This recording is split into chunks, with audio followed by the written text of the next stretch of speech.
Sais-tu au moins qui je suis ? La question fut posée à voix basse, mais elle s'abattit sur la nappe immaculée entre eux avec la force d'une porte qui claque. Daniel Porter détacha son regard du menu et fronça les sourcils, perplexe. La femme en face de lui était stupéfiante dans sa robe bleu marine, simple mais de toute évidence coûteuse. Ses cheveux sombres étaient relevés en un chignon strict mais élégant. Cependant ses yeux étaient comme des éclats de glace. « Je vous demande pardon ?» demanda doucement Daniel. « Je ne pense pas vous connaître ? Le devrais-je » Quelque chose qui ressemblait à de l'incrédulité ou peut-être à de la colère traversa son visage. Elle jeta un regard derrière lui, vers la table d'angle où un groupe d'hommes en costume élégant tentait sans succès de dissimuler leur rire derrière leurs mains. Daniel sentit tout se nouer en lui. Il les reconnut. C'étaient les financiers du 38e étage, ceux qui passaient rendent toujours devant son chariot de nettoyage comme s'il n'existait pas.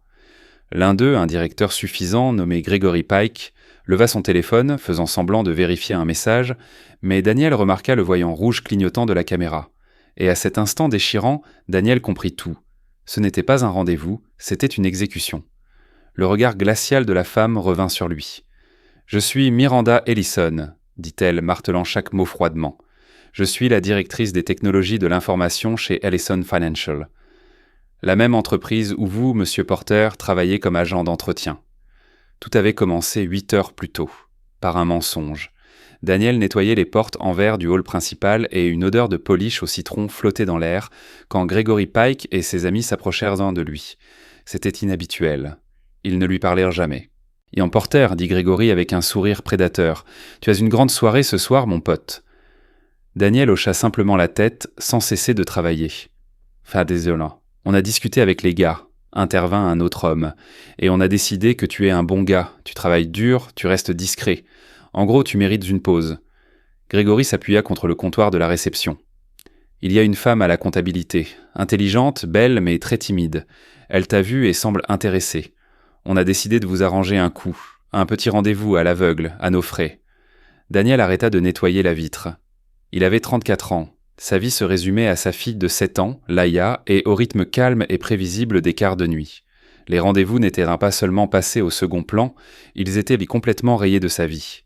« Je ne pense pas que ce soit une bonne idée, » répondit-il poliment, « mais merci quand même. »« Oh, allez, » insista Grégory, son sourire s'élargissant. « Tu ne te sens pas seul ?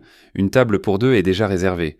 Ne fais pas attendre la dame. » Il refusa 3 fois, mais ils furent inflexibles, présentant cela comme un acte de gentillesse qu'il aurait été impoli de refuser.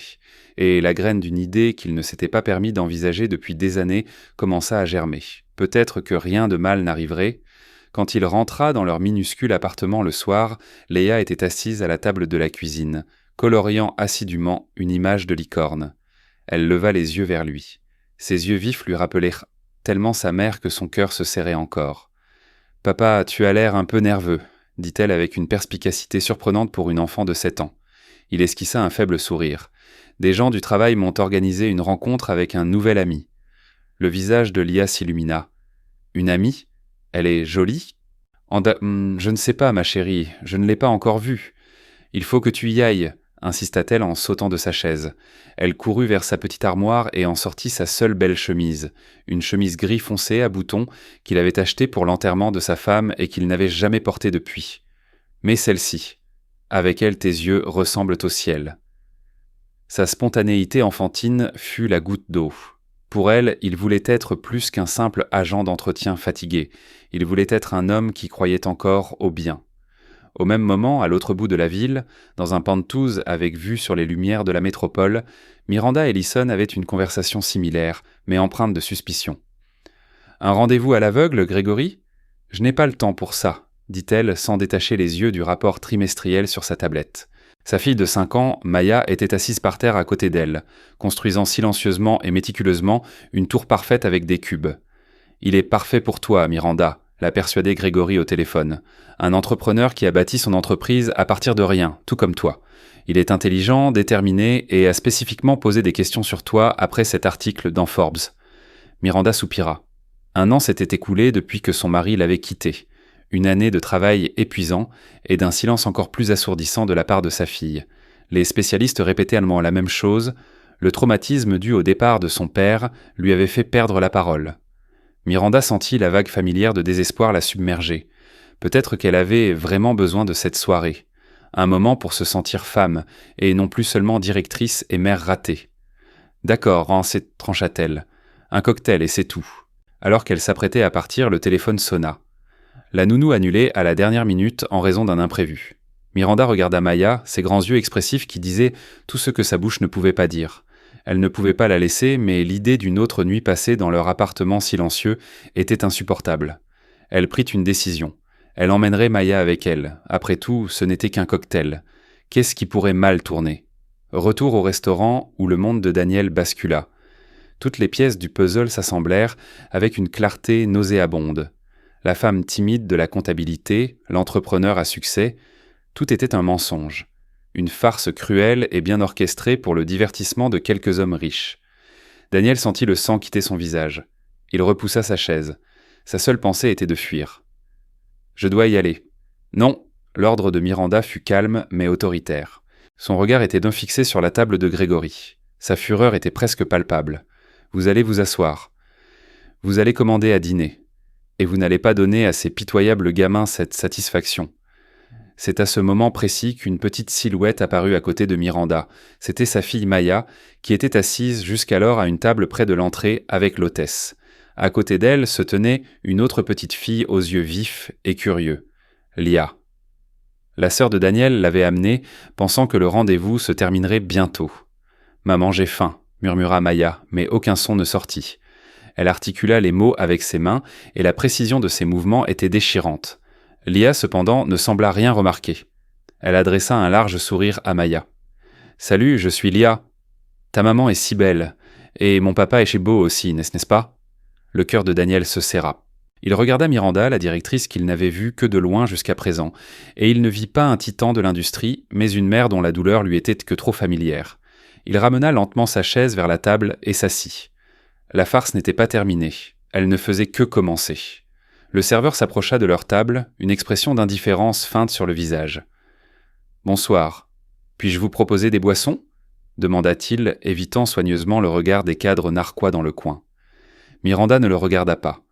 Son regard était toujours fixé sur la table de Gregory Pike, une promesse silencieuse de vengeance. « De l'eau pétillante pour moi, » dit-elle, « et apportez 2 Shirley Temple pour les jeunes demoiselles. » Elle se tourna vers Daniel, sa voix résonnant comme un ordre discret. « Que prendrez-vous, monsieur Porter ?» L'utilisation de son nom de famille était une barrière intentionnelle, un rappel de leur statut. Il était un employé, elle était sa patronne. Ce n'était pas un rendez-vous. Juste de l'eau, marmonna Daniel en repoussant le menu. Il n'allait pas commander de la nourriture qu'il ne pouvait pas se permettre, surtout dans de telles circonstances. Lia, inconsciente de la tempête d'émotions des adultes, balançait joyeusement ses jambes. « Papa, je peux avoir une cerise, et même 2. »« Bien sûr, ma chérie, » répondit-il, injectant dans sa voix une chaleur qu'il ne ressentait pas. Les boissons arrivèrent et le silence redevint lourd et étouffant. Daniel sentait physiquement les regards de la table de Grégory sur lui. Ils attendaient une explosion, attendaient que Miranda l'humilie d'une remarque cinglante et qu'il parte honteux. Mais elle ne fit rien. Elle était assise avec une posture parfaite, comme une reine sur un champ de bataille, refusant de reconnaître la présence de l'ennemi. Ce fut Lia qui rompit finalement le charme. Elle se pencha sur la table vers Maya et chuchota d'un air de conspiratrice. « Ma couleur préférée, c'est les paillettes. Et toi ?» Maya la regarda. Dans ses grands yeux sombres, on pouvait lire une intelligence qui semblait bien plus âgée que ses 5 ans.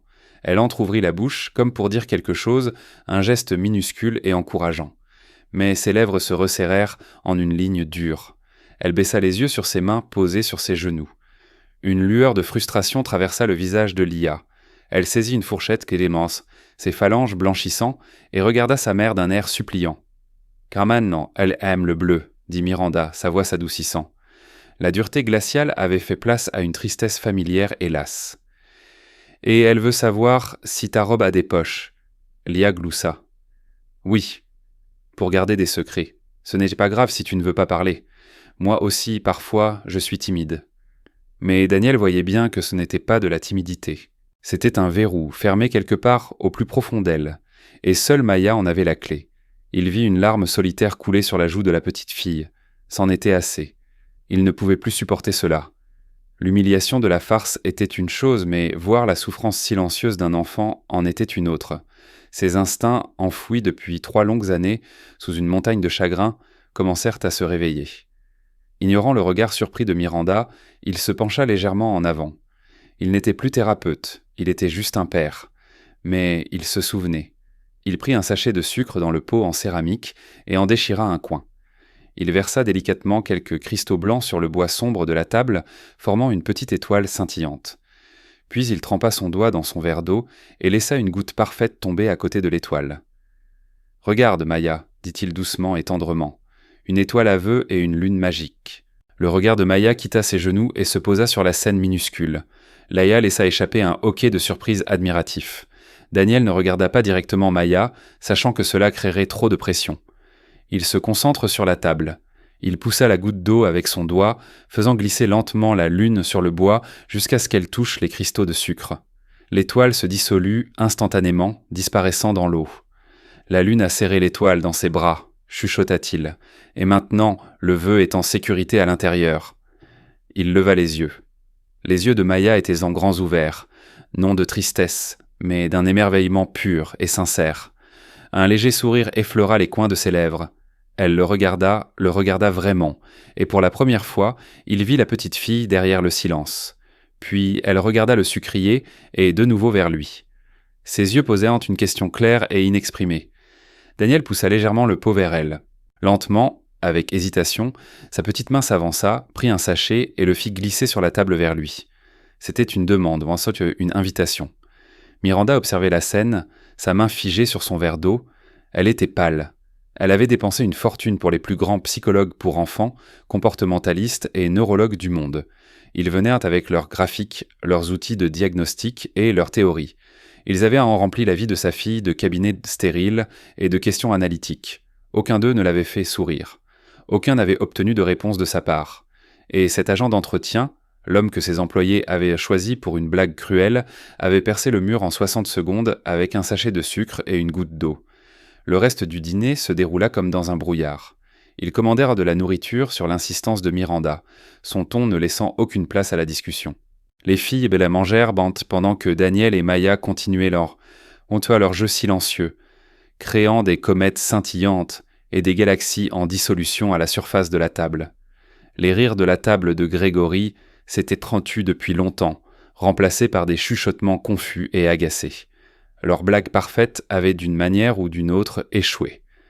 Quand ils se levèrent pour partir, Miranda croisa le regard de Daniel. La glace dans ses yeux avait disparu, remplacée par quelque chose qu'il ne pouvait pas déchiffrer, une sorte d'intensité brute et désespérée.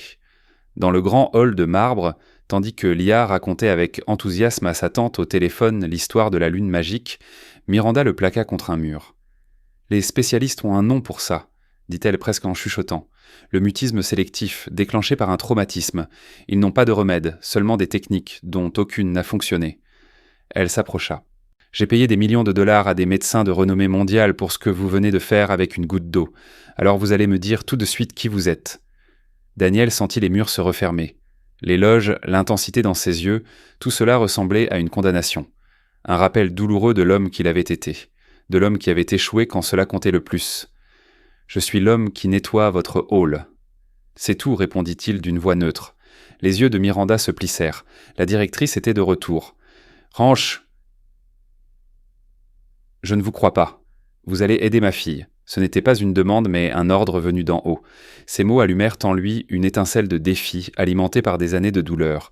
Il regarda cette femme puissante qui pensait pouvoir diriger le monde, et lui répondit ce qu'elle ne s'attendait pas du tout à entendre. « Non, dit-il doucement mais fermement. Je ne peux pas l'aider. Je ne suis qu'un agent d'entretien. Vous vous souvenez ? Cette partie de ma vie est terminée. » Il se tourna avant qu'elle ne puisse répondre, prit la main de Lia et sortit dans la nuit froide, laissant la directrice milliardaire debout, stupéfaite et seule, dans la chaude lumière dorée du restaurant. On ne disait pas non à Miranda Ellison. Ce mot n'existait tout simplement pas dans son lexique. Les gens ne le prononçaient ni en salle de réunion, ni lors de négociations, ni dans sa vie personnelle. Il cédait, acceptait, se pliait à la force de sa volonté. Elle était assise à l'arrière de sa voiture avec chauffeur, les lumières de la ville se brouillant derrière la vitre teintée. Et ce seul mot silencieux résonnait dans sa tête « non ». C'était irritant, déroutant, mais pire que tout, effrayant. Pendant quelques instants brefs et merveilleux dans ce restaurant, en regardant l'agent d'entretien et sa fille, elle avait ressenti quelque chose qu'elle n'avait pas ressenti depuis 1 an. De l'espoir. C'était une sensation fragile et inconnue. Et maintenant, il le lui avait enlevée, la laissant avec le poids familier et froid du désespoir. Il avait entrouvert une porte pour Maya, puis l'avait claquée juste devant son nez. Elle n'allait pas accepter cela. Elle ne pouvait pas. Ce n'était pas une transaction commerciale qui avait échoué. La vie de sa fille était en jeu. Le temps qu'elle arrive à son pantouse silencieux, sa colère s'était transformée en une détermination aiguë et concentrée. Daniel Porter était un puzzle, et Miranda Ellison était très douée pour les résoudre. Dans leur petit appartement du 3e étage, tandis que Daniel couchait Lia, une odeur de pain grillé à la cannelle flottait dans l'air. « Papa » chuchota-t-elle en lui passant les bras autour du cou. « On reverra Maya, elle est gentille. » La poitrine de Daniel se serra. « On verra, ma chérie. » « C'était une nuit difficile, mais tu l'as fait sourire, » dit Lia d'une voix somnolente et fière. « Tu as utilisé ta magie. » C'est ainsi que sa femme, Sarah, l'appelait sa magie. Sa façon de pouvoir atteindre les enfants les plus renfermés et traumatisés et de pénétrer dans leur monde. Il avait bâti une brillante carrière là-dessus. Il était un guérisseur.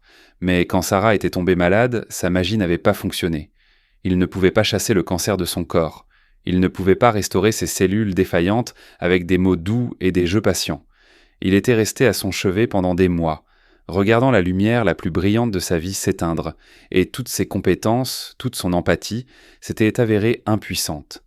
Après son départ, l'idée même d'essayer de guérir quelqu'un d'autre lui semblait le comble de l'hypocrisie. Il n'avait pas pu réparer ce qui était vraiment brisé. Alors il avait démissionné, avait mis sa vie dans des cartons et avait trouvé un travail où personne ne lui demanderait plus jamais de faire de la magie. Il embrassa le front de Lia. « Ce n'est pas de la magie, ma puce. C'était juste un jeu. » Mais quand il entra dans le salon et regarda la seule photo encadrée sur la cheminée, une Sarah souriante avec la petite Lia dans ses bras, il sentit le fantôme de sa vie passée. La rencontre avec Miranda et Maya avait rouvert une blessure qu'il pensait cicatriser. Son refus dans le hall n'était pas un acte de défi envers la PDG. C'était un acte de terreur, une tentative désespérée de maintenir à distance les fantômes de son échec. La nuit suivante, l'atmosphère chez Ellison Financial était intendue. La rumeur du rendez-vous à l'aveugle catastrophique de la PDG s'était répandue comme une traînée de poudre. Daniel essayait de garder la tête baissée, poussant son chariot dans les couloirs impeccablement propres et vides. Le seul son était le grincement des roues en caoutchouc. Il sentait des centaines de regards sur lui, même à travers les portes de bureaux fermées. Alors qu'il passait devant le bureau de Gregory Pike, la porte s'ouvrit. Gregory s'appuya contre le cadre de la porte avec un sourire narquois. « Tiens, tiens » traîna-t-il. « Qui voilà ?»« J'ai entendu dire que tu avais passé une nuit inoubliable, Porter, fréquentant la haute société. Ça fait quoi de retrouver sa place dans le caniveau ?» Daniel, les dents serrées, continua de pousser son chariot. «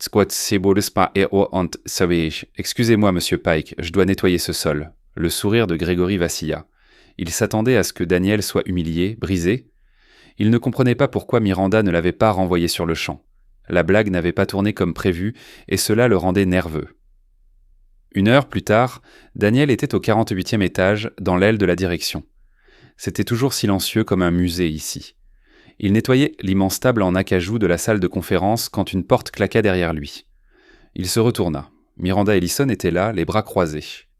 Elle avait troqué son tailleur strict contre un pantalon noir simple et un pull gris doux. Sans l'armure de son bureau, elle paraissait plus jeune et infiniment plus fatiguée. « J'ai consulté votre dossier personnel, dit-elle. Il n'y avait plus de colère dans sa voix, elle était plate, analytique. « C'est un fantôme. Ces 3 dernières années, un travail d'agent d'entretien. Avant ça, un entrepôt en Ohio. Et avant ça, rien. C'est une histoire soigneusement construite d'un homme qui veut être invisible. » Daniel se remit à polir la table. « C'est mon histoire. »« Votre histoire ne m'intéresse pas, » dit-elle en s'approchant lentement de lui. « C'est ma fille qui m'intéresse. » Elle n'a pas souri depuis 1 an, monsieur Porter. 1 an. Et ce soir, en la couchant, elle a pris un sachet de sucre, l'a versé dans un verre d'eau et a joué à votre jeu. Elle y a joué pendant 1 heure, seule, et elle était heureuse. Il arrêta de travailler, mais ne la regarda pas. Il ne pouvait pas. « Oh, je vous paierai, dit-elle, allant droit au but. Dites un prix. N'importe lequel, je paierai. Des honoraires de consultant. Je signe un contrat tout de suite. Vous travaillerez avec elle 1 heure par jour et gagnerez en 1 semaine plus que ce que vous gagnez ici en 1 an. » C'était son monde. Un monde où tout, même l'espoir, avait un prix. Daniel se tourna enfin vers elle. L'expression de ses yeux la fit reculer involontairement. Il y avait une tristesse profonde, insondable. « Vous pensez que c'est une question d'argent ?» demanda-t-il, sa voix se brisant sous le poids de la douleur qu'il avait réprimée pendant des années. « Vous pensez que vous pouvez simplement faire un chèque et réparer mon passé ? La dernière fois que j'ai mis toute mon âme à essayer de guérir quelqu'un que j'aimais, je lui tenais la main pendant qu'elle mourait. » Il serra le vaporisateur si fort que ses jointures y blanchirent. « Je ne suis pas un guérisseur, je suis un agent d'entretien. Et votre argent ne peut pas acheter un miracle. » Il poussa son chariot devant elle et sortit de la salle de conférence, laissant Miranda seule dans le silence retentissant, où flottait une odeur de polish au citron et où son carnet de chèques était totalement inutile. Les lampes fluorescentes du 38e étage bourdonnaient, projetant une lumière stérile sur les sols polis. Daniel travaillait avec une efficacité sombre et méthodique, ses pensées à des milliers de kilomètres de là. Sa confrontation avec Miranda Ellison l'avait laissé vider. Il se sentait comme un fantôme errant dans les couloirs de la vie de quelqu'un d'autre, et elle l'avait remarqué. Son quart de travail était presque terminé. Dans 20 minutes, il prendrait le bus, rentrerait chez lui et embrasserait sa fille endormie. Il vidait la dernière poubelle de la salle de repos du département financier quand il entendit un fracas provenant de la cuisine, suivi d'une série de jurons. Gregory Pike apparut, la cravate de travers. « Porter, dit-il sèchement, titubant légèrement, il y a un petit problème. » Daniel regarda par-dessus son épaule. Un énorme bocal en verre rempli de grains de café coûteux s'était brisé sur le sol.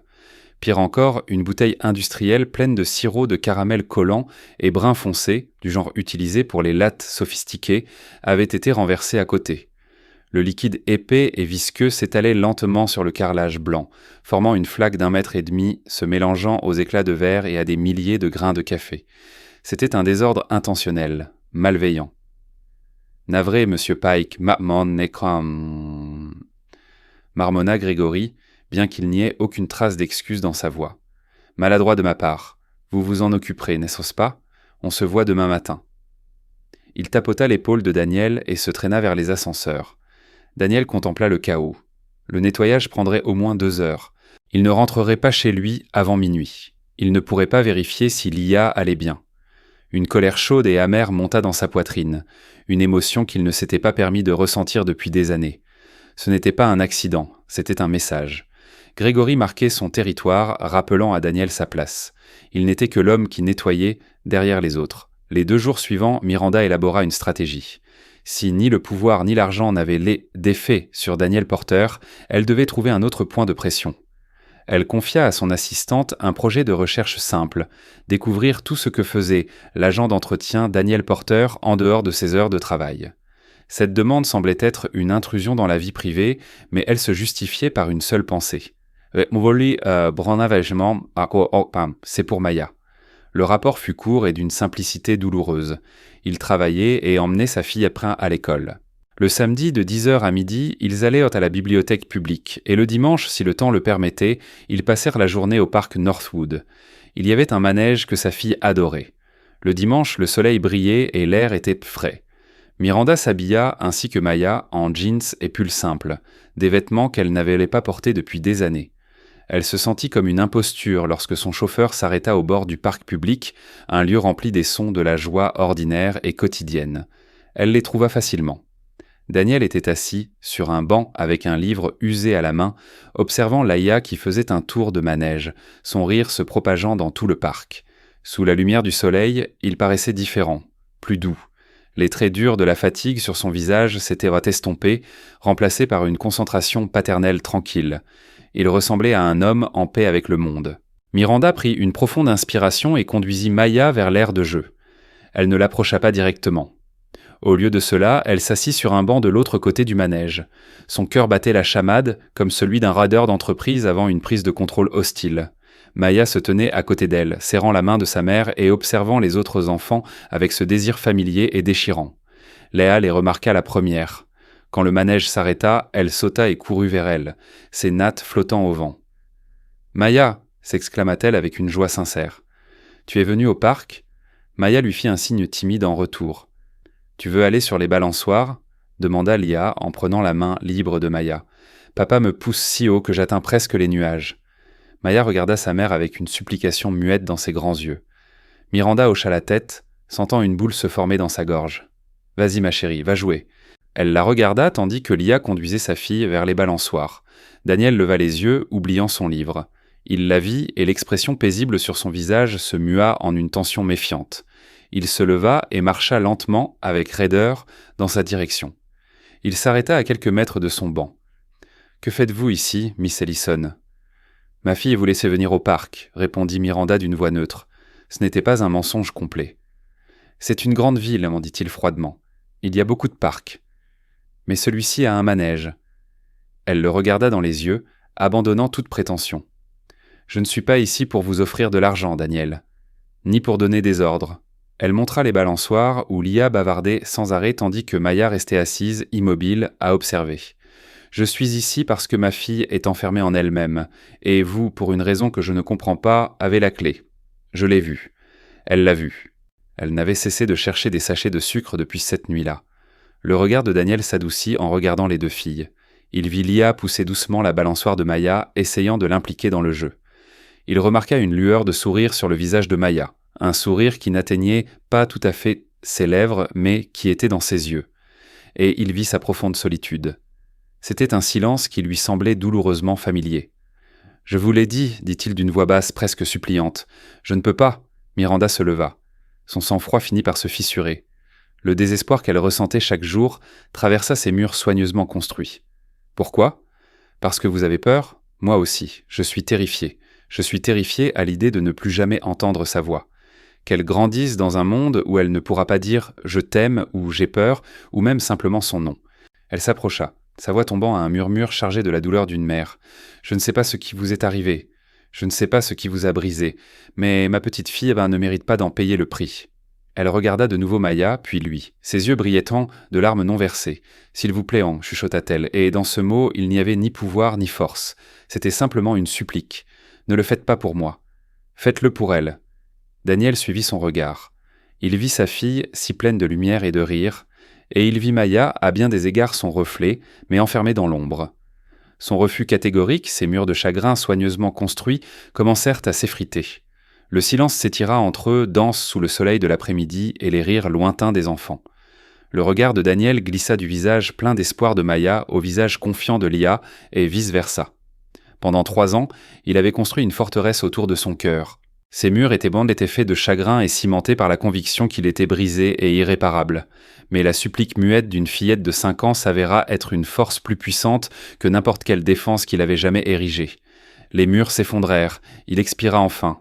Un long soupir tremblant qu'il semblait retenir depuis le jour de la mort de sa femme. « D'accord, dit-il, le mot sortit bas et fragile.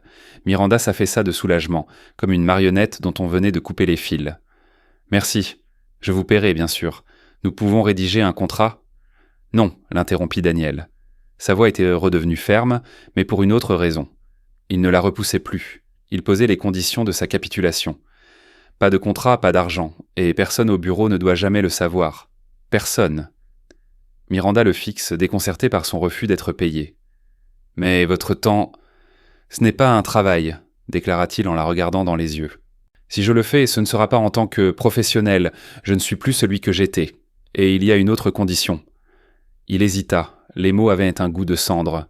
« Si je sens que je ne peux pas l'aider, que je ne fais aucune différence, j'arrêterai immédiatement, sans poser de questions. » C'était sa clause de sortie, la sortie de secours dont il avait besoin pour ne serait-ce qu'envisager de retourner dans ce monde. Miranda vit la peur authentique dans ses yeux et comprit enfin la profondeur de ses blessures. Ce n'était pas de l'arrogance ou de l'entêtement, c'était de la survie.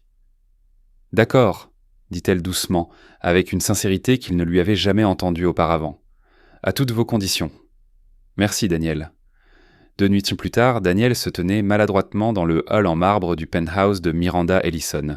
L'appartement était immense, minimaliste et silencieux. Il ressemblait plus à un musée d'art moderne qu'à une maison. C'était un monde de lignes épurées et de surfaces froides, et il se sentait complètement déplacé dans son simple jean de travail et son sweat à capuche délavé. Miranda le conduisit dans un grand salon ouvert. Maya était assise sur un tapis blanc moelleux, entourée d'une montagne de jouets éducatifs d'apparence coûteuse auxquels elle ne touchait même pas. Elle leva les yeux quand Daniel entra, son regard méfiant. « Nous pouvons travailler ici », dit Miranda d'une voix faussement enjouée, comme une hôtesse essayant de détendre l'atmosphère lors d'un dîner. « Je serai dans la cuisine si vous avez besoin de quoi que ce soit. Faites-le moi savoir. » Daniel hocha la tête, son cœur battant à tout rompre. Le doute de soi rugissait dans ses oreilles. « Que fais-tu ici ? Tu ne peux plus faire ça, tu vas la décevoir. » Il s'agenouilla sur le tapis à quelques mètres de Maya, faisant attention de ne pas envahir son espace trop rapidement. Il ne regarda ni les jouets, ni elle. Il resta simplement assis, laissant le silence s'installer. Du coin de l'œil, il voyait Miranda figée près de l'îlot de cuisine, se tordant les mains. Son anxiété se propageait par vagues dans la pièce. Il savait que tant qu'elle serait là, émettant ce besoin désespéré d'un miracle, Maya ne se sentirait jamais assez en sécurité pour s'ouvrir. Il regarda enfin Miranda. « Pourriez-vous nous laisser seuls, s'il vous plaît » demanda-t-il doucement. Miranda cligna des yeux, surprise. « Oh, bien sûr, je pensais juste. C'est mieux si elle ne se sent pas observée, » expliqua-t-il. Son silence est un bouclier. Elle ne l'abaissera pas si elle se sent jugée. C'était la première fois qu'il parlait avec l'assurance tranquille de son ancien moi. Miranda, habituée à contrôler toutes les situations, hocha docilement la tête. Elle se retira dans son bureau à domicile, au bout du couloir, laissant la porte entr'ouverte. Pendant 20 minutes, Daniel ne fit rien d'autre que respirer. Il s'assit sur le sol et partagea simplement l'espace avec Maya. Il n'essaya pas de parler, pas de jouer. Il lui faisait comprendre qu'il n'exigeait rien d'elle. Lentement, il sortit 2 objets du petit sac en toile qu'il avait apporté, une petite pierre de rivière lisse et une crête grasse bleue. Il commença à dessiner paresseusement sur la pierre, se concentrant entièrement sur la tâche. Il dessina un simple visage souriant. Puis il posa la pierre sur le tapis blanc entre eux. Le regard de Maya glissa vers la pierre. Il prit une autre pierre et lui tendit une craie rouge. Il ne dit rien. Il se remit simplement à dessiner sur sa propre pierre, cette fois une étoile tordue. Pendant un long moment, elle se contenta d'observer. Puis, avec une lenteur exaspérante, sa petite main s'avança et prit la craie d'en rouge. Elle ne dessina pas sur la pierre. Au lieu de cela, elle commença à dessiner sur le dos de sa main, à lui. C'était une seule ligne rouge et hésitante. Une connexion. Daniel ne broncha pas. Il la laissa finir, sa main restant parfaitement immobile. C'était la plus petite des percées. Une conversation silencieuse dans le langage de la lumière et de la confiance. Pendant ce temps, dans un bar élégant du centre-ville, Gregory Pike semait les graines du doute. Il buvait un verre avec un membre senior du conseil d'administration, un homme nommé Wallace. « Je m'inquiète juste pour elle, tu sais ?» dit Gregory en remuant le liquide ambré dans son verre. « Elle semble distraite, à bout. Tu as entendu parler de ce fiasco de rendez-vous à l'aveugle ? Je veux dire avec l'agent d'entretien de l'entreprise. Ça dénote juste un manque de jugement choquant. J'espère que tout va bien pour elle à la maison. » Il laissa ces mots en suspens. Une insinuation venimeuse déguisée en inquiétude. Wallace, un homme qui appréciait la stabilité par-dessus tout, parut pensif. La graine était plantée. Lorsque l'heure fut écoulée, Daniel se leva pour partir. Il se sentait comme s'il avait couru un marathon. « Comment ça s'est passé ?» demanda Miranda en sortant de son bureau dès qu'elle l'entendit bouger. « Ça s'est bien passé », répondit-il, sans entrer dans les détails. « On apprend juste à se connaître. » Après son départ, Miranda retourna vers le tapis blanc. Elle vit les pierres sur lesquelles il avait dessiné, et à côté d'elle, une feuille de papier qui n'était pas là avant. Maya avait dû la prendre sur une table voisine. Dessus, tracée par la main tremblante d'une enfant de 5 ans, il y avait une image. Un simple bonhomme allumette avec un visage souriant, tenant la main d'une petite fille. En dessous, Maya avait dessiné une seule ligne rouge hésitante. Miranda ramassa le papier, ses doigts tremblants. Ce n'était pas un mot, mais c'était un début. C'était de l'espoir, et elle le tenait comme la chose la plus précieuse qu'elle aimerait à jamais posséder. Les séances devinrent un rituel silencieux dans leur vie chaotique. 2 fois par semaine, Daniel venait au Pantouz après son service, ses vêtements sentant encore faiblement le produit de nettoyage industriel. Il s'asseyait sur le tapis blanc avec Maya, et pendant 1 heure, le monde extérieur cessait d'exister. Il n'y eut plus de percée magique, mais il y eut des progrès. Lents et réguliers, comme une pousse perçant un sol gelé. Maya commença à utiliser les pierres pour raconter des histoires. Une pierre avec un visage triste placée loin d'un groupe de pierres avec des visages joyeux. une ligne rouge reliant une petite pierre à une plus grande. C'était un langage que Daniel commençait à comprendre. Il apprit qu'elle était seule à l'école, que son chien, qu'elle avait avant le départ de son père, lui manquait, qu'elle avait peur du noir. Pendant que Daniel était avec Maya, Miranda attendait dans la cuisine, faisant semblant de travailler sur son ordinateur portable. Mais la plupart du temps, elle écoutait. Elle n'écoutait plus les mots. Elle écoutait la qualité du silence. Avant Daniel, le silence dans sa maison était une couverture lourde et étouffante. Maintenant, le silence dans le salon était différent. Il était actif, communicatif. Il était rempli de confiance.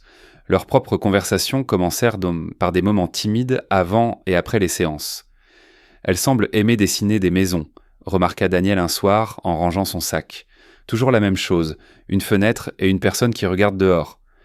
Miranda s'appuya contre le cadre de la porte, se réchauffant les mains sur une tasse de thé. C'était l'atelier de son père. Il est peintre. Elle restait assise pendant des heures à le regarder peindre. C'était la première fois qu'elle mentionnait son ex-mari sans amertume dans la voix. Une autre fois, Daniel arriva un peu en retard. « Désolé, dit-il, l'air épuisé. C'est l'anniversaire de la mort de ma femme aujourd'hui. Léa a eu une journée difficile. »« Parlez-moi d'elle » demanda doucement Miranda, surprise par sa propre audace. Daniel regarda la pierre de rivière lisse dans sa main. Sarah, elle était la lumière. Elle croyait que chaque personne avait une chanson en elle, et qu'il fallait juste être assez silencieux pour l'entendre. Il eut un sourire triste. Elle aurait su quoi faire avec Maya. Elle n'aurait eu besoin d'aucun artifice. Dans ses confessions silencieuses, le fossé immense entre la PDG et l'agent d'entretien commença à se combler. Il vit la femme vulnérable derrière l'armure de l'entreprise, et elle vit l'homme brillant mais blessé derrière l'uniforme de nettoyage.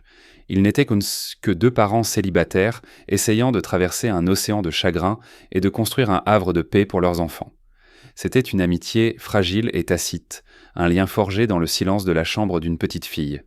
Gregory Pike n'était pas du genre à apprécier le sentiment d'impuissance. Il voyait les changements subtils dans le comportement de la PDG. Une nouvelle légèreté dans sa démarche qu'elle n'avait pas auparavant. Il la voyait parfois congédier son chauffeur et quitter le bâtiment à pied, se dirigeant vers le quartier modeste où vivait l'agent d'entretien. Il ne savait pas ce qui se passait, mais il savait que c'était lié à Porter, et c'était une menace. Il était temps de retirer cette pièce de l'échiquier pour de bon. Son plan était simple et cruel. Il attendit une nuit où il savait que son associé principal, M. Abernathy, travaillerait tard. Abernathy était connu pour être méticuleux avec ses affaires, en particulier un stylo-plume en or antique, un héritage familial d'une valeur de plusieurs milliers de dollars qu'il gardait sur son bureau.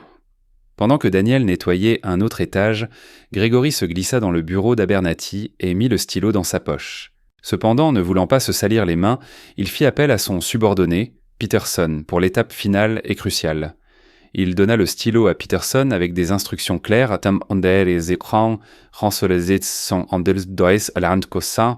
Utilise le double du passe-partout pour ouvrir le casier de l'agent d'entretien et fourre le stylo au fond de la poche de sa vieille veste.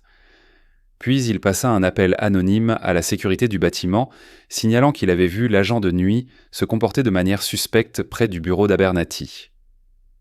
Une heure plus tard, alors que Daniel pointait pour partir, deux agents de sécurité en uniforme se dressèrent devant lui.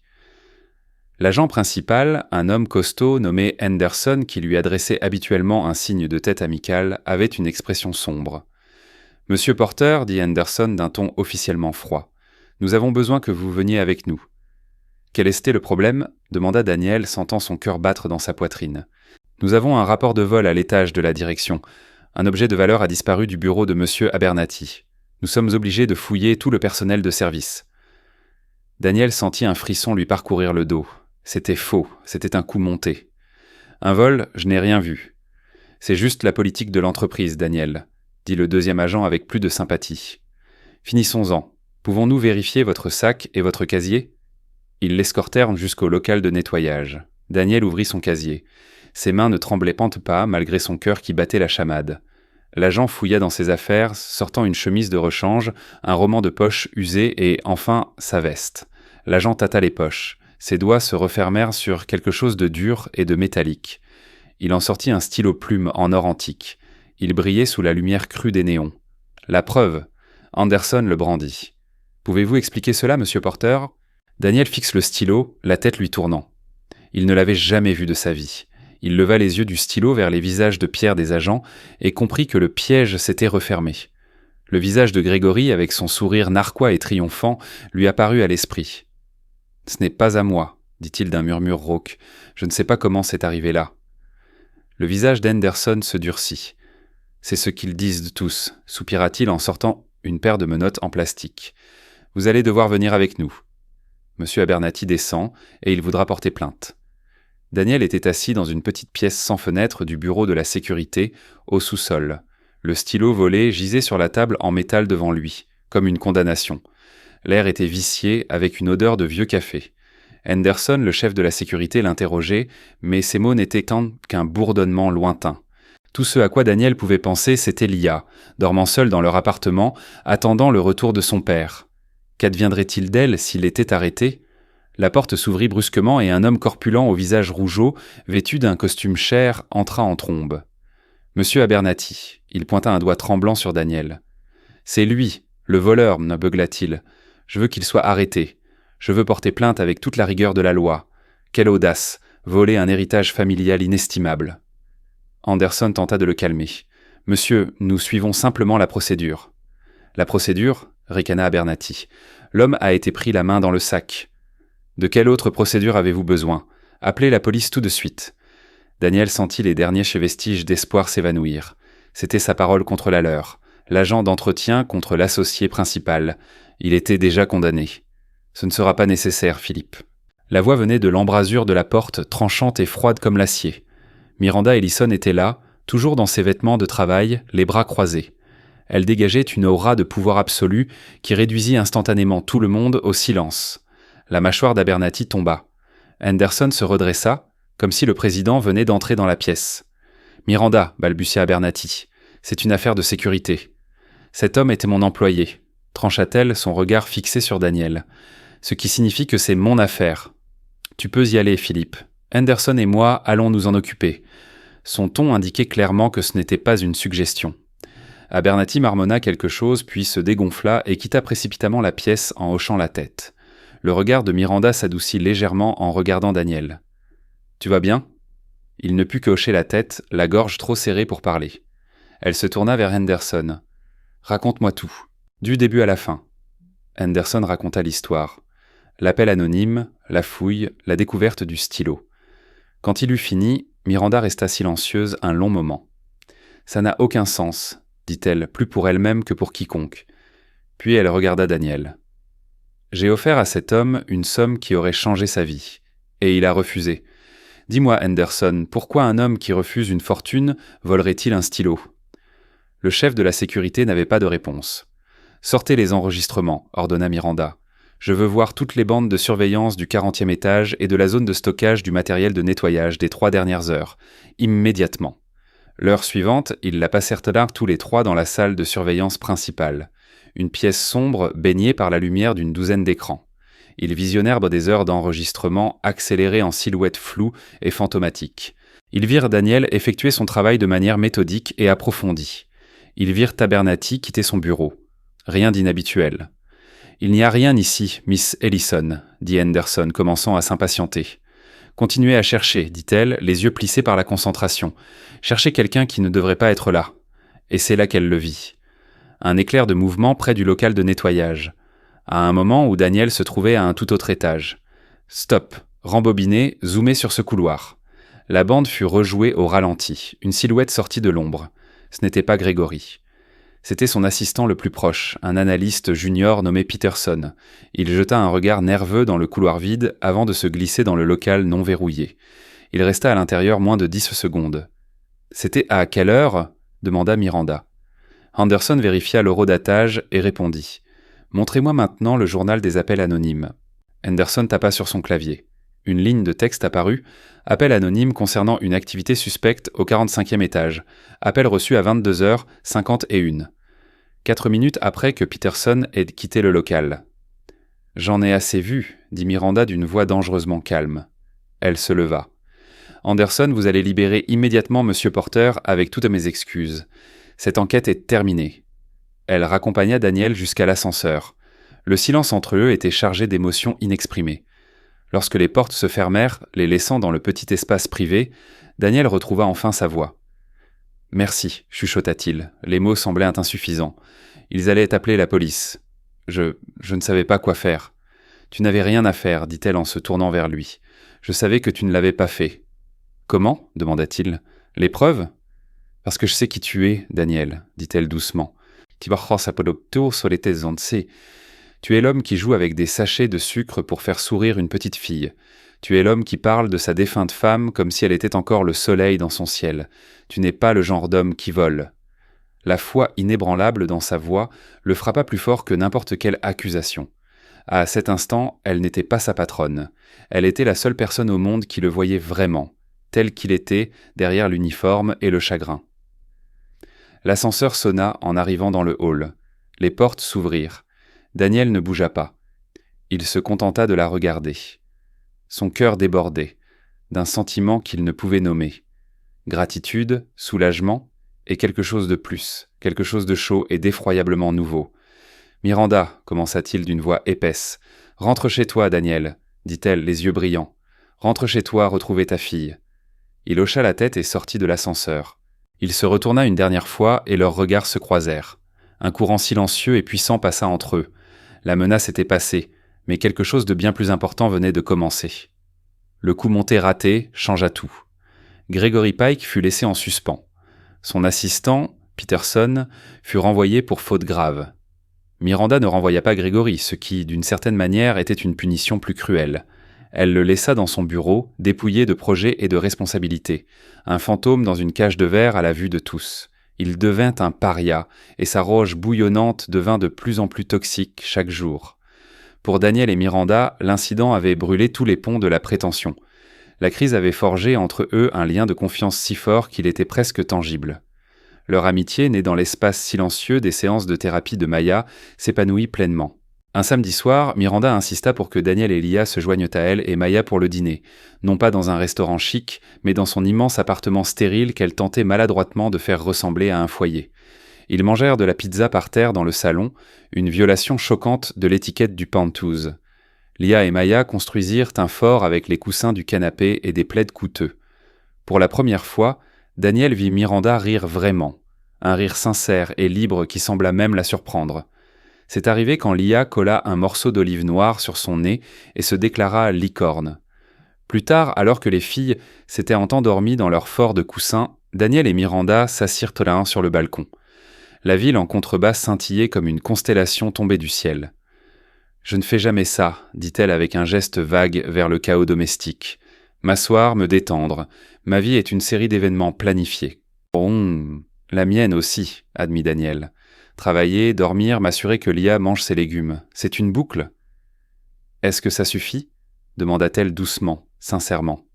Il réfléchit longuement, regardant le lointain fleuve phare. « Ça suffit quand elle est heureuse, » dit-il. « C'est tout ce qui compte. » Il la regarda. « Tu comprends ça, chuchota-t-elle. Plus que n'importe qui. » C'est dans ces moments que l'espace entre eux scintillait d'une nouvelle possibilité. Il n'était plus l'agent d'entretien et elle n'était plus la PDG. Il n'était qu'un homme et une femme qui avaient retrouvé l'un en l'autre un ancrage improbable au milieu de la tempête. La tempête, cependant, n'était pas terminée. Elle ne faisait que prendre de la force pour son assaut final. L'email fut envoyé un mardi matin. Une réunion obligatoire pour toute l'entreprise était prévue pour le vendredi après-midi. Le sujet officiel était l'annonce des résultats du 3e trimestre et d'une nouvelle initiative stratégique. Le sujet officieux chuchoté dans les salles de repos et sur les messageries instantanées était l'état mental de leur PDG. Les insinuations de Gregory Pike avaient fait leur travail. Des rumeurs circulaient sur le comportement excentrique de Miranda et sa relation inappropriée avec un agent d'entretien. La réunion générale ressemblait à un point de rupture. Daniel fut chargé de travailler à l'événement, une silhouette anonyme en uniforme parmi des dizaines d'autres, vérifiant les badges et dirigeant les gens vers l'immense auditorium moderne. Il surprit des regards, des sourires de pitié, de mépris. Il était devenu un personnage des ragots de l'entreprise. Il prit position tout au fond de la salle, adossé au mur, tandis que l'immense pièce se remplissait. Il vit les membres du conseil d'administration prendre place au premier rang, leurs visages sombres. Et puis il vit Miranda monter sur scène. Dans un tailleur anthracite, elle paraissait puissante et sereine, mais Daniel pouvait voir la tension dans ses épaules. Leurs regards se croisèrent une fraction de seconde par-dessus la mer de tête, une reconnaissance silencieuse. « Je suis là ». La réunion commença. Le directeur financier parla d'une voix monocorde des flux de revenus et des marges bénéficiaires. Le vice-président du marketing montra des vidéos léchées sur la nouvelle initiative. Il y avait un ennui tendu et expectant dans l'air. Tout le monde attendait. Enfin vint le temps des questions. Quelques questions prévisibles et inoffensives furent posées et reçurent une réponse. Et puis Daniel le vit. Gregory Pike marchant avec assurance vers le micro dans l'allée centrale. Il regardait droit vers Miranda, son visage un masque de fausse sincérité. « Miranda, merci pour votre leadership », commença-t-il, sa voix suave se propageant dans la salle. « Ma question vient d'une préoccupation. Une préoccupation que je pense que beaucoup d'entre nous qui avons consacré notre vie à cette entreprise partageons. » Il fit une pause pour un effet dramatique. « Récemment, nous avons observé un manque de cohérence, un manque de concentration. Nous avons entendu des rumeurs sur certaines distractions, sur des relations qui démontrent un manque de jugement alarmant. » Un murmure choqué parcourut la foule. C'était une rébellion ouverte. Le regard de Grégory se darda vers le fond de la salle, trouvant Daniel dans l'ombre. Ses lèvres se tordirent en un sourire à peine dissimulé. Il reporta son attention sur Miranda, sa voix dégoulinante de condescendance. « Ma question est donc la suivante. Comment pouvons-nous, en tant qu'employés et actionnaires, avoir confiance en l'avenir de notre entreprise lorsque notre PDG fait preuve d'un si mauvais jugement et s'encanaille avec le personnel d'entretien ?» Les mots frappèrent comme un coup physique. Les murmures s'éteignirent. Un silence de mort, choquant, tomba sur la salle. Tous les regards, des centaines de regards, se déplacèrent de Grégory à Miranda, qui se tenait seule, derrière le pupitre, sous la lumière crue des projecteurs. Les membres du conseil d'administration regardaient droit devant eux, refusant de la regarder. Daniel sentit le sang quitter son visage. Ses poings se serrèrent impuissants. Miranda resta immobile pendant un instant assourdissant. Son visage était un masque pâle et illisible. Le silence s'étira, devenant insupportable. Elle regarda Grégory, puis son regard balaya la foule silencieuse et observatrice, et s'arrêta finalement sur Daniel au fond de la salle. Elle prit une lente et profonde inspiration, ses doigts agrippant les bords du pupitre. Un léger sourire effleura les lèvres de Miranda. C'était une expression étrange, triste et incroyablement puissante. Ce n'était pas le sourire d'une dirigeante acculée. C'était le sourire d'une femme à qui l'on venait de tendre l'arme parfaite. Elle se pencha vers le micro. « Merci Grégory », dit-elle d'une voix parfaitement calme qui, néanmoins, porta jusqu'au moindre recoin de la salle silencieuse. « Merci pour votre inquiétude. Après tout, je suis payée pour mon jugement. Alors laissez-moi vous raconter une histoire de jugement. » Elle fit une pause, son regard balayant les membres du conseil d'administration, avant de se poser sur Gregory Pike, qui commençait à paraître mal à l'aise. Au cours de la dernière année, commença-t-elle, sa voix perdant son ton corporatif pour devenir quelque chose de beaucoup plus personnel, de plus humain. Beaucoup d'entre vous ont remarqué que j'étais distraite. Vous aviez raison. Je l'étais, parce que pendant 365 jours, ma fille de 5 ans, Maya, n'a pas prononcé un seul mot. Pas un seul. Un souffle parcourut la salle. L'histoire était si personnelle, si déplacée dans ce cadre d'entreprise stérile, qu'elle était absolument captivante. Son père est chez parti, continua Miranda, sa voix claire et stable malgré le tremblement de sa main que Daniel pouvait voir. Et dans les décombres de notre famille, ma fille a été la victime. J'ai jugé la situation. J'ai jeté de l'argent sur le problème. J'ai engagé les meilleurs spécialistes du monde. Ils sont venus avec leur doctorat et leur théorie. Ils ont traité ma fille comme un cas clinique de mutisme sélectif. Ils ont piqué, poussé et testé. Et tout ce qu'ils ont fait, c'est approfondir le silence. Elle regarda droit vers Grégory. Puis, il y a quelques semaines, certains de mes employés, dans un remarquable manque de jugement, ont décidé que ce serait amusant de m'organiser un rendez-vous à l'aveugle avec l'agent d'entretien de l'entreprise. Le deuxième souffle fut plus fort, plus vif. Le visage de Gregory Pike devint blanc comme un linge. « C'était une blague cruelle et humiliante, » dit Miranda, sa voix résonnant d'une vérité froide, et l'homme qui en était la cible avait tout à fait le droit de s'en aller. Mais il ne l'a pas fait. Il est resté et il a regardé ma fille, qui était avec moi. Et il n'a pas vu un cas clinique, il a vu une petite fille seule. Elle reporta son regard vers le fond de la salle, trouvant Daniel dans l'ombre. Il n'avait pas de doctorat, Il n'avait pas de théorie, il avait un sachet de sucre. Et avec ce sachet de sucre, il a fait sourire ma fille pour la première fois en 1 an. Il y avait un silence absolu dans la pièce. Personne ne toussait, personne ne bougeait. J'ai appris que cet agent d'entretien, cet homme que beaucoup d'entre vous considéraient comme invisible, était autrefois l'un des orthophonistes pour enfants les plus respectés du pays. Un homme qui guérissait les enfants avec son don. Mais il s'est jugé plus durement que quiconque. Après avoir perdu sa femme à cause du cancer, il a cru que son don avait disparu. Alors il s'est caché là où personne ne lui demanderait plus jamais d'aide. Il se croyait brisé. Les larmes coulaient maintenant ouvertement sur les visages d'hommes et de femmes dans l'assistance. Les membres du conseil d'administration, honteux, regardaient hors leurs mains. La voix de Miranda s'adoucit, mais elle était remplie d'une émotion puissante et brute. Pendant des semaines, cet agent d'entretien a vu ma fille en secret, sans argent, sans reconnaissance. Il n'a rien demandé. Il lui a patiemment et gentiment montré un chemin pour sortir du silence. Il m'a appris qu'on ne juge pas la valeur d'une personne au titre de son poste sur sa carte de visite. Elle prit une profonde inspiration tremblante, ses yeux brillants. Elle n'était plus une PDG s'adressant à son entreprise. Elle était une mère partageant un miracle. Alors, pour répondre à votre question sur mon jugement, Grégory, dit-elle, sa voix se brisant sous l'émotion, ce matin, grâce à la gentillesse de cet homme, ma fille a prononcé son premier mot depuis 1 an. Elle m'a regardé et a dit « Maman ». Un sanglot collectif parcourut la salle. Le silence fut brisé, remplacé par une vague d'émotions écrasantes.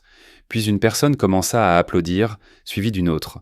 En quelques secondes, toute la salle était debout. Les applaudissements étaient assourdissants. Un rugissement de soutien, d'empathie, de libération. Ce n'étaient vraiment pas des applaudissements pour une PDG, mais pour une mère. Grégory Pike était figé dans l'allée, un masque d'horreur sur le visage. Son exécution publique s'était retournée contre lui.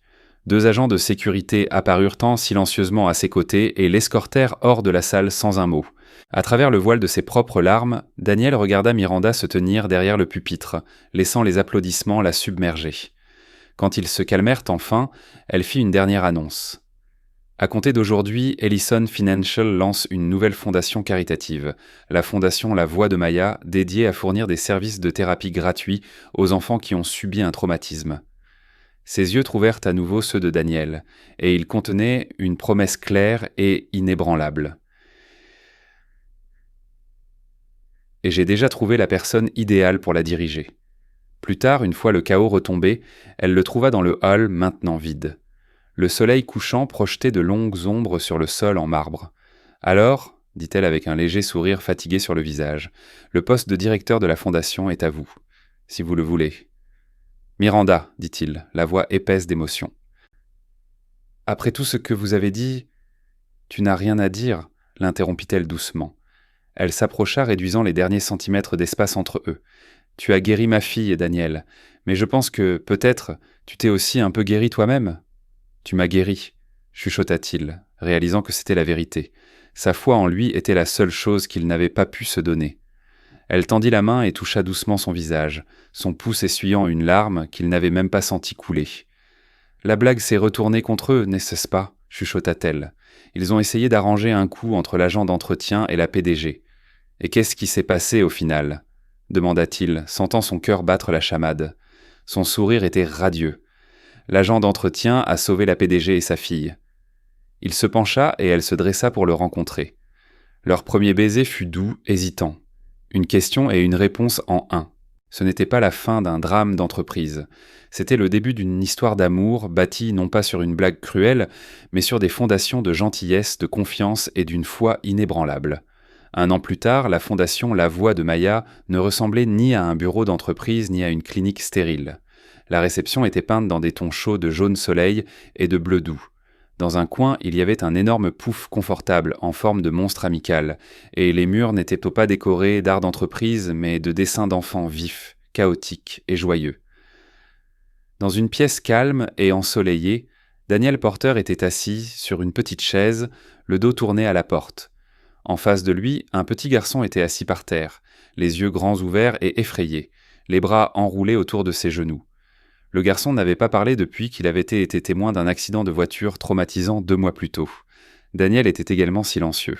Il prit simplement un morceau d'argile bleu molle et commença à le pétrir dans ses mains. Il en fit une longue forme de serpent, puis l'aplatit. Il la roula en boule, puis y fit un trou. Pendant 10 minutes, le seul son dans la pièce fut le léger claquement de l'argile. Finalement, le petit garçon pointa du doigt l'argile. C'était le premier geste qu'il avait fait de toute la séance. Daniel le regarda et sourit. Puis il cassa un morceau d'argile et le lui tendit. Le garçon hésita un instant. Puis sa petite main jaillit et prit l'argile. C'était un début. Daniel n'était plus seulement un guérisseur. Il était un semeur, cultivant patiemment les jardins silencieux et fragiles des esprits des enfants. Il avait retrouvé son but, non pas dans la carrière bruyante qu'il avait perdue, mais dans le travail silencieux et anonyme de réparer ce qui était brisé, un enfant à la fois. Il quitta la fondation à 5 heures précises. L'ancien Daniel aurait travaillé jusqu'à l'épuisement, mais le nouveau Daniel avait un rendez-vous bien plus important. Il ne se rendait pas à son vieil appartement exigu, mais à une maison confortable dans une banlieue calme et verdoyante, une maison avec un jardin et une balançoire. Il entra dans la maison au son des rires. Suivant le bruit, il trouva Miranda par terre dans le salon. Ses cheveux étaient blonds dénoués, ses manches retroussées, et elle construisait un château de Lego complexe avec Lia et Maya. « Le dragon attaque !» cria Maya en riant, lançant une création de Lego rouge dans les airs. « Princesse Lia, tu dois nous sauver !»« N'ayez crainte !» annonça Lia de façon théâtrale. « Mon chevalier magique protégera le château. » Elle attrapa une figurine de LEGO de travers et la brandit. Miranda leva les yeux vers Daniel. Son visage rayonnait d'un bonheur détendu et facile qu'il voyait maintenant tous les jours. Elle était toujours la PDG brillante et autoritaire de 9 à 5, mais ici elle n'était qu'une maman. Elle avait appris à construire un pare-feu non seulement pour les données de son entreprise, mais aussi pour le temps de sa famille. Elle avait découvert que l'actif le plus précieux qu'elle possédait n'était pas son portefeuille d'actions, mais un samedi matin sans réunion prévue. « Votre chevalier magique est arrivé », dit Daniel en se penchant pour l'embrasser. « Papa !» s'écrièrent Kalia et Maya à l'unisson, abandonnant le château pour lui serrer les jambes. Il les souleva toutes les deux, une dans chaque bras, s'émerveillant du poids simple et parfait de sa vie. Il avait un foyer, il avait un but, il avait une famille. Les fantômes de son passé s'étaient enfin tus. Quelques semaines plus tard, par une chaude journée d'automne, ils se marièrent. Il n'y eut pas de grande salle de bal, pas de presse, pas de liste d'invités, de plusieurs centaines de noms. Leur mariage eut lieu dans le jardin de leur nouvelle maison, sous les branches étendues d'un vieux chêne. Les seuls invités étaient leurs filles. Lia, la demoiselle d'honneur, tenait un petit bouquet de fleurs sauvages qu'elle avait cueillies. Maya, la porteuse des alliances, serrait un petit coussin de satin avec 2 simples anneaux. Elle n'avait pas cessé de parler depuis 1 an, sa voix un flot constant et bouillonnant de joie qui était devenue la bande-son quotidienne de leur vie. Daniel se tenait en face de Miranda, lui tenant les mains. Elle portait une robe crème simple et élégante, une seule rose blanche dans ses cheveux. « Je t'ai dit un jour, commença-t-il, la voix épaisse d'émotion, que je n'étais pas un guérisseur. J'avais tort. Tu m'as guéri, Miranda. Tu m'as vu quand j'étais invisible, et tu m'as rappelé qui j'étais censé être. Je t'aime. » Les yeux de Miranda brillaient de larmes. Et moi je pensais autrefois que la force consistait à être intouchable, à n'avoir jamais besoin de personne dont elle est, dit-elle dans un murmure. Tu m'as appris que la vraie force réside dans le fait d'être assez vulnérable pour laisser quelqu'un entrer. Toi et ta fille êtes entrés dans ma vie la pire nuit qui soit et l'avez transformée en le plus beau des cadeaux. Je t'aime, Daniel Porter. Alors qu'ils s'embrassèrent, les filles applaudirent, jetant des pétales de fleurs sauvages en l'air. Plus tard ce soir-là, ils étaient assis, tous les 4 sur une couverture dans le jardin, regardant les premières étoiles apparaître. Lia et Maya étaient blotties entre eux, somnolentes et contentes. « Tu sais » chuchota Miranda, appuyant sa tête sur l'épaule de Daniel. « C'est drôle. Gregory Pike a s'essayé d'orchestrer la nuit la plus humiliante de nos vies. » Daniel sourit, regardant le ciel vaste et paisible. Il pensa au restaurant froid, au rire moqueur, au sentiment écrasant de honte. Tout cela semblait être une histoire arrivée à quelqu'un d'autre, dans une autre vie. « Et qu'est-ce qui s'est passé au final ?» demanda-t-il, répétant leur refrain familier et heureux. Elle entrelaça ses doigts avec les siens, sa main chaude et sûre. « Il m'a présenté mon mari. » 2 ans passèrent. La fondation La Voix de Maya prospérait sous la direction de Daniel. Son approche calme et empathique faisait des merveilles, et la nouvelle se répandait bien au-delà de la ville. Miranda, toujours à la tête d'Ellison Financial, avait trouvé un nouvel équilibre. Elle n'était plus la directrice qui vivait pour les rapports trimestriels.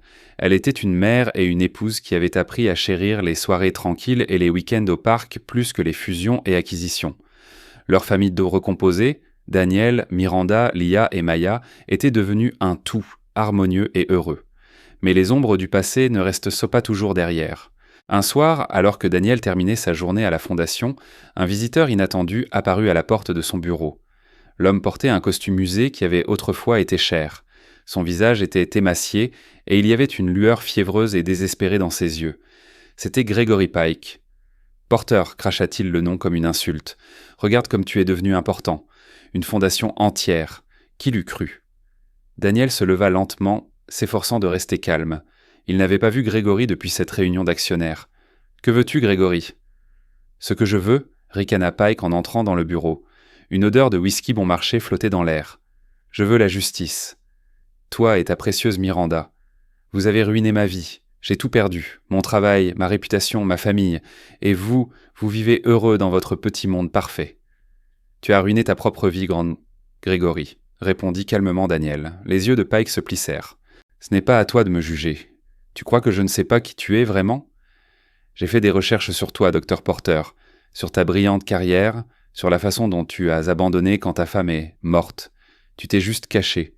Tu as utilisé Miranda et sa fille le briser pour te sentir à nouveau quelqu'un. » Les mots de Gregory étaient venimeux, mais Daniel ne les laissa pas l'atteindre. Il n'était plus cet homme brisé depuis longtemps. « Va-t'en, Gregory, tu n'es pas le bienvenu ici. »« Oh, je partirai, mais pas avant d'avoir repris ce que vous m'avez volé, » siffla Pike. Il jeta une coupure de journal jaunie sur le bureau de Daniel. C'était un vieil article avec une photo de Daniel, le louant comme l'un des meilleurs thérapeutes pour enfants du pays. Le monde doit savoir quel hypocrite tu es vraiment. Le héros guérisseur qui se cachait dans l'ombre jusqu'à ce qu'une milliardaire se présente. Voyons comment la presse et le conseil d'administration d'Ellison Financial vont apprécier ça. Sur ces mots, il tourna les talons et partit, laissant Daniel seul avec un présage empoisonné. La menace était réelle. Un scandale pourrait nuire non seulement à lui, mais aussi à Miranda et pire encore, à la fondation qui était devenue l'œuvre de sa vie. Ce soir-là, Daniel raconta tout à Miranda. Elle l'écouta en silence, son visage devenant grave, mais sans une ombre de doute dans ses yeux. « Il bluffe, dit-elle fermement. Il essaie de nous intimider parce que c'est la seule chose qui lui reste. » « Et si ce n'est pas le cas, » objecta Daniel. « Il a raison sur un point. Je me cachais. Cette histoire, présentée sous le bon angle, elle pourrait causer d'énormes dégâts. À toi, à l'entreprise, à la fondation. » Miranda prit ses mains dans les siennes. « Daniel, nous avons surmonté ça. Ton passé fait partie de toi, de l'homme que j'ai appris à aimer. Tu ne te cachais pas, tu te reconstruisais. Et tu as trouvé la force d'aider à nouveau les gens. Ce n'est pas une histoire d'hypocrisie, c'est une histoire de résilience. » Elle le regarda droit dans les yeux. « Nous n'allons pas nous cacher, et nous ne le laisserons pas nous intimider. » Cependant, le lendemain, des publications anonymes apparurent sur plusieurs blogs financiers, faisant allusion au passé scandaleux du directeur de la fondation La Voix de Maya et à sa relation douteuse avec la PDG d'Ellison Financial, Miranda Ellison. C'était la première salve. Gregory avait commencé sa campagne. La pression montait. Les membres du conseil d'administration, ceux-là même qui avaient autrefois applaudi Miranda, commencèrent à poser des questions embarrassantes. Ils s'inquiétaient l'un de la réputation de l'entreprise. Certains parents dont les enfants fréquentaient la fondation commencèrent à regarder Daniel avec suspicion. Le monde fragile qu'ils avaient reconstruit commençait à se fissurer. Le coup le plus douloureux fut la réaction de Lia. Elle était maintenant assez grande pour entendre les chuchotements à l'école et voir les titres sur Internet. Un soir, elle s'approcha de Daniel, une tablette à la main. « Papa, c'est vrai ?» demanda-t-elle doucement, lui montrant un article qui présentait son passé sous le jour le plus peu flatteur. « Dickera, ils disent que tu as arrêté d'aider les enfants quand maman est morte, que tu as abandonné. » Le cœur de Daniel se serra. Il s'assit à côté de sa fille et, pour la première fois depuis des années, lui raconta tout sans rien cacher. Sa douleur, son sentiment de culpabilité et d'impuissance, la façon dont il avait perdu foi en lui-même. « Je pensais que ma magie, comme disait ta maman, était morte avec elle, avoua-t-il. Mais ensuite j'ai rencontré Miranda et Maya. Et toi, ma chérie, tu m'as rappelé qu'il fallait être courageux. Je n'ai pas abandonné. Je me suis juste perdu un moment. Et l'amour m'a aidé à retrouver mon chemin. » Miranda décida d'agir. Elle convoqua une réunion extraordinaire du conseil d'administration, mais cette fois, elle invita également le personnel de la fondation et les parents. L'atmosphère était tendue. Elle monta sur scène, mais Daniel se tenait à ses côtés. « Je vous ai réunis aujourd'hui non pas pour discuter des résultats financiers, commença-t-elle d'une voix calme et assurée, mais pour parler de la vérité. Ces dernières semaines, ma famille et cette fondation ont fait l'objet d'une attaque basée sur des demi-vérités et des mensonges, propagés par un homme qui ne peut accepter les conséquences de ses propres actes. » Elle ne nia pas le passé de Daniel. Au lieu de cela, elle raconta à nouveau leur histoire, mais cette fois, depuis le début. Sa brillante carrière, la tragédie qui l'avait brisée, et les longues années de silence. « Oui, cet homme a souffert, dit-elle en regardant Daniel avec un amour infini. Il pensait avoir perdu son don. Mais le don n'était jamais parti. Il attendait simplement que la gentillesse et la foi de quelqu'un l'aident à refaire surface. Cette fondation n'est pas le résultat d'un plan calculé. C'est le résultat d'un miracle qui s'est produit grâce à un sachet de sucre et une goutte d'eau. » Puis ce fut au tour de Daniel de parler. Il ne se justifia pas. Il parle du chagrin, du doute et de la facilité avec laquelle on peut se perdre. « Je ne suis pas ici parce que je suis parfait, » dit-il en s'adressant aux parents. « Je suis ici parce que je sais ce que c'est que d'être brisé. Je sais ce que c'est que de perdre sa voix. Et je sais que le chemin de la guérison commence par un simple pas. Admettre qu'on a besoin d'aide et croire que la gentillesse peut tout changer. » Quand il eut fini, un silence régna dans la salle. Puis l'un des pères, dont le fils n'avait pas parlé pendant près d'un an avant de rencontrer Daniel, se leva. « Mon fils m'a appelé papa pour la première fois hier, » dit-il la voix tremblante. « Je me fiche de votre passé, docteur Porter. Tout ce que je sais, c'est que vous m'avez rendu mon enfant. » Un par un, les gens dans la salle se levèrent et applaudirent. Ce n'était pas de simples applaudissements. C'était un bouclier de confiance et de gratitude qui repoussa la dernière attaque désespérée de Gregory Pike. Le scandale s'éteignit avant même d'avoir commencé. Gregory disparut, finalement vaincu non par le pouvoir ou l'argent, mais par la force de la décence humaine. Ce soir-là, assis dans le jardin sous le vieux chêne, Daniel, Miranda et les filles regardèrent les étoiles. « Tu sais, » dit Miranda en se penchant contre son épaule, « il avait raison sur un point. » Daniel la regarda, surpris. « Tu m'as vraiment utilisé, moi et ma fille, brisée, » sourit-elle. « Tu nous as utilisé, mensonge, pour te souvenir de qui tu étais vraiment, et je t'en suis infiniment reconnaissante. » Daniel la serra dans ses bras, ainsi que les filles, se sentant l'homme le plus heureux du monde. La tempête était passée, et leur fondation, forgée dans la gentillesse et la confiance, n'en était que plus solide, prouvant qu'aucun mensonge ne peut détruire ce qui est construit sur l'amour.